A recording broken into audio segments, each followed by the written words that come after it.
제가 정말 어려워하는 주제입니다. 먼저 어음 할인이 어떤 것이냐, 그 개념을 먼저 조금 알아야 될 것인데, 회사가 이제 이렇게 거래처에 상품을 판매하고 그 대가로 돈을 바로 받은 게 아니라 어음을 받은 거예요. 어음이라는 거는 우리 지금은 돈을 못 주지만 나중에 줄게 라고 수취를 한 거죠. 결국에는 돈이 바로 현금이 들어온 게 아니라 어떤 약속한 증서만이 들어온 상태고, 우리 기업이 만약에 이 어음을 빨리 현금화 시키고 싶다라고 했을 때 은행이 대신 나서서 그럼 우리 은행이 너희 기업을 위해서 유동성을 공급해주겠다, 이 어음을 사주겠다 라고 했을 때 우리 기업은 이 어음을 어떻게 처리할 것인가 라는 것에 대한 문제인데, 이 어음 할인이 난 좀 어렵게 느껴지는 게요. 연대말을 해야 될까나? 바로 이것입니다.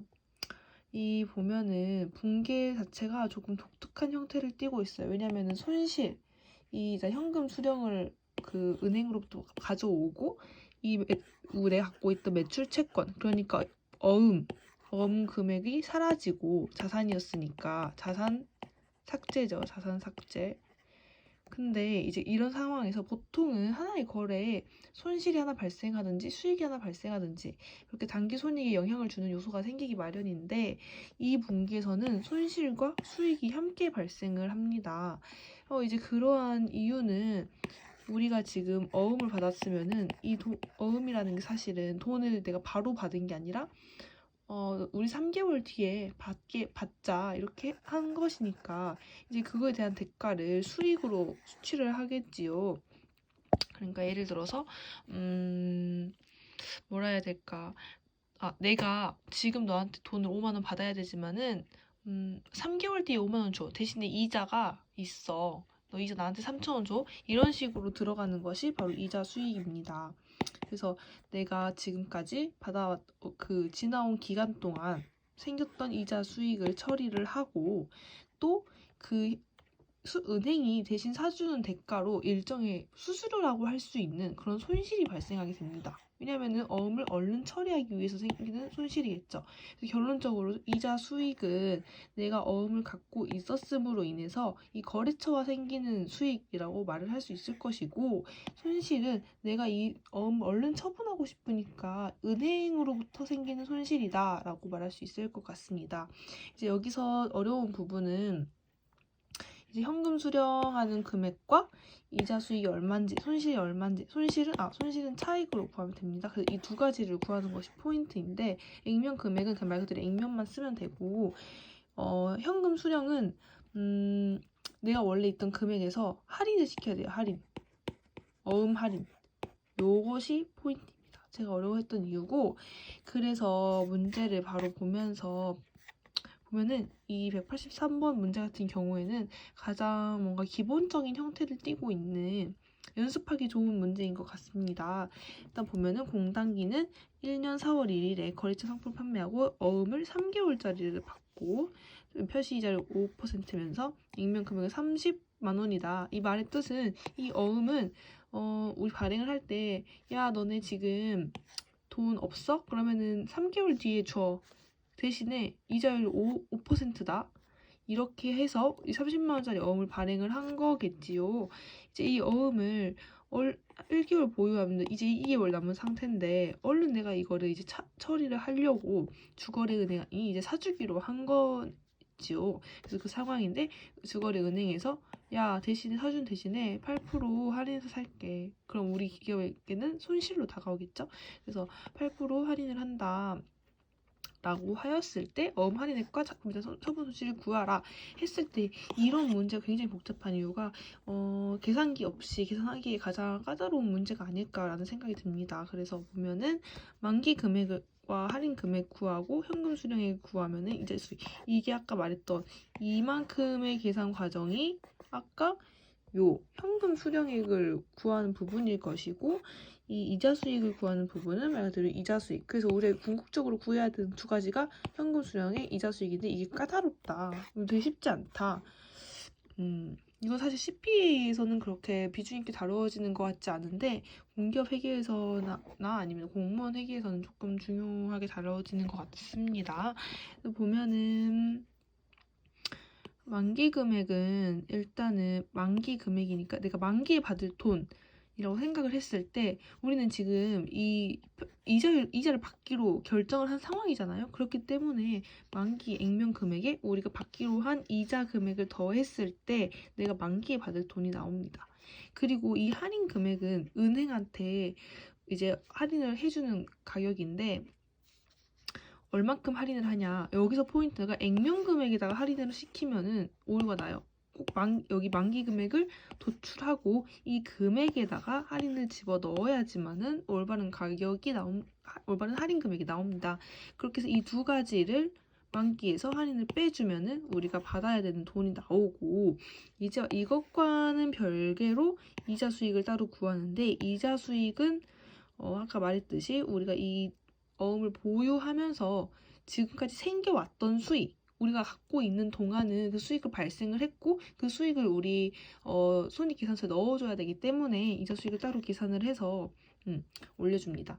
그래서 먼저 보면은 좀 여기서 진짜 중요한 게 만기 금액은 일단 이 이자율과 기간을 얼마나 설정하는지 이게 좀 포인트인데 만기 금액은 말 그대로 우리가 예를 들어서 이때부터 이때까지 보유를 했을 때 이때 받는 금액의 크기니까 이때의 기간이 모두 들어가겠죠. 그래서 여기 예제에서는 3개월을 갖고 있겠다고 했으니까 원래 일단 30만 원에서 이만큼이 우리가 받는 이자가 되는 셈이겠죠. 그래서 30만 원 액면 금액에서 아까 말했던 표시 이자율, 어음의 표시 이자율을 이만큼이 이자인데 우리는 12개월 전부 소유하고 있는 게 아니라 3개월만 소유하고 있기 때문에 12분의 3개월 해서 만기 금액은 303750 이렇게 생기게 되고요. 할인 금액은 이제 이 만기 금액에서 은행한테 할인을 하는 느낌이겠죠. 그래서 만기 금액, 우리 어음은 사실은 3개월 뒤에 303750의 가치를 갖고 있는 이런 어음입니다. 하지만 우리 이 어음을 은행에 팔면서 할인해 드리겠습니다 라고 하였을 때 이 만기 금액을 기준 액면가를 쓰지 않고 만기 금액으로 이제 할인을 하는데 아까 말했듯이 주거래 은행에서 8%로 할인한다 했기 때문에 8% 할인을 해주고 이제 여기가 포인트. 기간을 3이 아니라 2개월이에요. 왜냐면은 이제 이 문제에서 1개월 보유하다가 우리가 2개월 어치를 보유를 안 하고 파는 거잖아요. 2개월 어치를 갖고 있어야 되는데 2개월 못 채우고 얼른 현금으로 바꿔버리고 싶다라고 했을 때 생기는 이 할인 금액이기 때문에 그에 대한 대가로 2개월 어치를 잡아줍니다. 그렇게 하고 이 두 개를 더 빼주면은 우리가 은행한테 받는 현금 수령이 됩니다. 그래서 결국에는 우리 어음이 갖고 있는 가치, 만기 금액의 가치에다가 이 은행에게 할인을 해주는, 은행에게 주는 어떤 인센티브라고 할 수 있겠죠. 우리 차원에서는 뭐 손해지만 어쨌든 그래서 할인 금액을 했을 때 이만큼의 돈을 받을 것입니다. 그럼 만약에 이제 이자 수익을 또 같이 고려를 해줘야겠죠. 왜냐면 우리가 1개월간은 보유를 하고 있었으니까 그에 대한 그로 인해 발생한 수익. 그래서 30만 원 액면가에다가 아까 말했듯이 이 액면 자체의 그 수익을 이야기하는 거니까는 30만 원 곱하기 0.05하고 1개월 소유했기 때문에 곱하기 12분의 1 보유한 기간만큼을 해주면은 분계 모양이 이런 식으로 나오게 됩니다. 그래서 매출채권은 30만 원짜리 아까 액면가 그대로 사라지게 되고 현금을 아까 은행한테 299700만큼 수령하게 되며 그 전에 발생했던 보유 기간 동안 1개월 발생했던 이자 수익이 있었고 이제 그로 인해서 차익을 구했을 때 우리가 이 어음을 빨리 처리함으로써 손실이 발생하게 되었습니다. 라고 정리를 할 수 있을 것 같습니다. 그리고 여기서 조금 발전해서 144번 같은 경우에는 무이자부 어음의 경우도 같이 따지고 있는데 무이자부 어음 같은 경우에는 더 쉬운 케이스입니다. 왜냐면은 앞서 말했던 우리 어음에 대한 이자가 없기 때문에 이 부분이 그냥 삭제가 된다고 보면 되거든요. 그래서 무이자부 어음은 그런 걸 고려하지 않고 현금 수령액은 말 그대로 그 은행한테 얼마를 받을 것이냐의 문제니까 12만 원에서 할인 금액을 바로 구해주면 돼요. 왜냐면 간단하기 때문에 할인을 얼마 해줄 것이냐 12만 원에 그 0.1이 은행의 할인율을 구하고 이제 우리가 보유하지 않았던 기간의 1개월이니까 보유하지 않은 기간만큼의 손실을 입게 됩니다. 그래서 바로 다른 거 할 필요 없이 매출채권 10만 삭제되고 이만큼 수령하기 때문에 손실은 이만큼이다 해서 사실은 여기까지 나가지 않고 그냥 은행에게 얼마를 할인해 줄 거야 했을 때 나오는 금액이 바로 손실로 이어지는 게 무이자부 어음의 케이스고 굉장히 쉬운 케이스다. 그래서 정답은 1200원이 나오고 이제 이자부 어음이 사실 우리가 중요한 부분인데 연 10% 이자부 어음 얼마냐 했을 때 아까 이 부분이 되겠죠. 표시이자율. 어음의 표시이자율이 10%인 거니까는 아까 했던 거랑 똑같은 방식으로 만기 금액은 12만 원에서 우리가 그 보유 기간 동안 발생할 이자 수익을 더한 금액이 만기 금액이 되겠죠. 그래서 만기 금액에서 이 12만 3천 액면가가 아니라 12만 3천 원에서 할인하는 게 너무너무너무 중요해. 그래서 할인액에서 22%는 은행한테 할인을 해주는 거니까 이거 말고 이거를 가져와요. 15%를 가져오고 우리가 1개월 보유한 기간이 부족하네. 그거에 대한 손해를 지금 구하는 거니까 1개월 하고 이자 수익은 우리가 이미 보유했던 기간 동안 발생했던 수익 해서 2개월 보유를 했으니까 2개월 이렇게 됩니다. 그래서 이거는 우리 액면 이자율로 해가지고 구하면은 만기 금액에서 할인액 뺀 게 우리가 현금을 수령하게 되고 이 가격만큼 수익을 우리가 가져왔고 그에 대한 차액이 230원이다 해서 이렇게 나오는 것입니다. 좀 어렵지만 정리를 잘 해보겠습니다.